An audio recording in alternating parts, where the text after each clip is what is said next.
Programme روحانی اور جسمانی بیماریوں کا علاج میں آج ہم جو وظیفہ لے کر آئے ہیں وہ ہے کھانسی کا علاج۔ اور دوسرا بندہ موسمیاتی تبدیلیوں کی وجہ سے کھانسی کا شکار ہوتا ہے، تو آج جو ہمارا وظیفہ ہے وہ ہے کھانسی کا علاج۔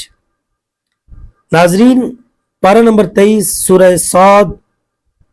سورہ صاد کی آیت نمبر 20 کو اگر کسی بندے کو کھانسی ہو جائے تو یہ آیت جو میں ابھی تلاوت کرنے لگا ہوں 21 مرتبہ سادہ نمک پر دم کر کے مریض کو اسے چٹایا جائے، چاہے مریض خود یہ کر لے، دونوں صورتوں میں ٹھیک ہے، تو انشاءاللہ اللہ رب العزت شفا عطا فرمائیں گے۔